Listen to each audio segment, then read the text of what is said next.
Sebelum kita masuk ke tahap pertama pembuatan simplisia, yaitu pengambilan bahan segar, kita harus mengetahui pengertian simplisia terlebih dahulu.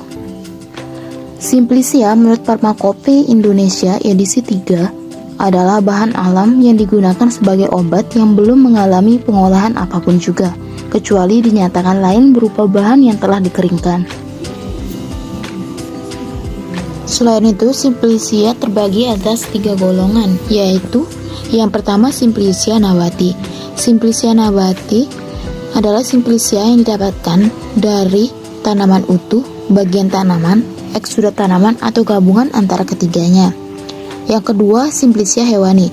Simplisia hewani adalah simplisia berupa hewan utuh atau zat-zat berguna yang dihasilkan oleh hewan dan belum berupa bahan kimia murni.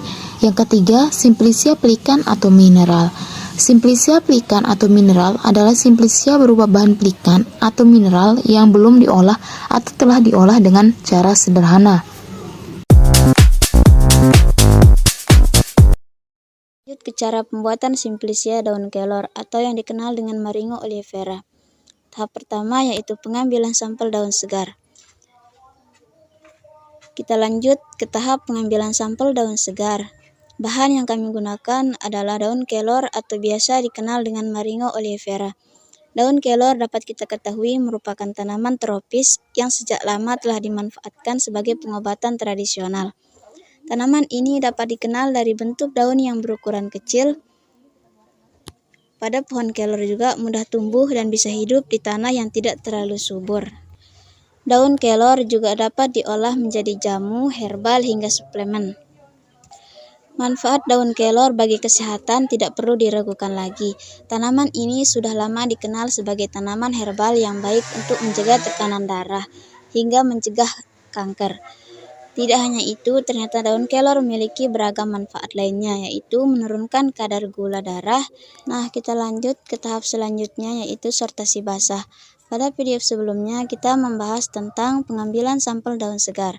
Sekarang kita lanjut ke tahap selanjutnya, yaitu tahap sortasi basah, di mana sortasi basah dilakukan untuk memisahkan kotoran-kotoran atau bahan-bahan asing lainnya dari simplisia. Contohnya seperti tanah atau mikroba-mikroba lainnya. Selanjutnya, pada pembuatan simplisia, tahap sortasi basah ini yang dapat disortir adalah semua simplisia baik berupa daun, batang, rimpang, korteks, buah, akar, biji, dan bunga.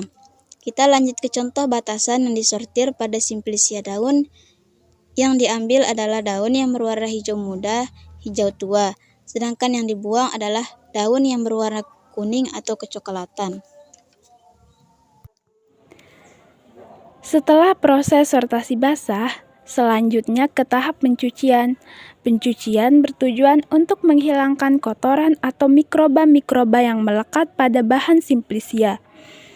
Pencucian dilakukan dengan air bersih dan dalam waktu yang sesingkat mungkin untuk menghindari terbuangnya zat yang terkandung dalam simplisia. Setelah itu, kita lanjut ke tahap pengeringan. Pengeringan bertujuan untuk mendapatkan simplisia yang tidak mudah rusak, sehingga dapat disimpan dalam waktu yang lebih lama. Dengan mengurangi kadar air dan menghentikan reaksi enzimatik akan dapat dicegah penurunan mutu atau pengerusakan simplisia. Pengeringan yang kami lakukan dengan metode alamiah yang mengandalkan sinar matahari, tetapi dengan menutup simplisia menggunakan kain hitam supaya tidak terkena sinar matahari langsung. Dikarenakan sinar ultraviolet dari matahari menimbulkan kerusakan pada kandungan kimia bahan yang dikeringkan. Pengeringan dapat dilakukan secara tradisional dengan hanya dijemur di bawah sinar matahari dan kisar waktu 2-3 hari. Pada proses pengeringan, di sini kami hanya menjemurnya selama 3 hari. Setelah dilakukan pengeringan, proses selanjutnya yaitu sortasi kering, di mana sortasi kering sendiri bertujuan untuk memisahkan bagian-bagian tanaman yang tidak baik dan memisahkan dari pengotor lainnya. di mana pada sortasi kering ini, bahan simplisia yang kita pilih adalah bahan simplisia yang pengiringannya baik.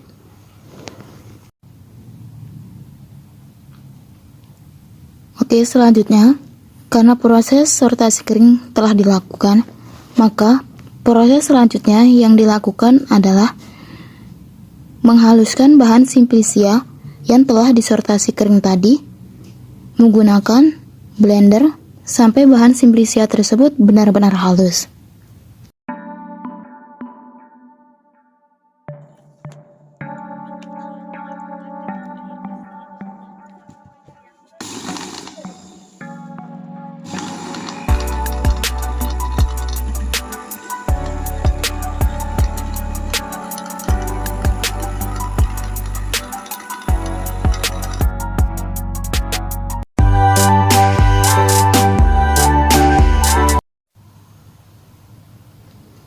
Setelah menghaluskan bahan simplisia, proses terakhir yaitu pengepakan atau pengemasan, di mana pengemasan yang digunakan adalah pengemasan yang baik dan cocok untuk bahan simplisia tersebut.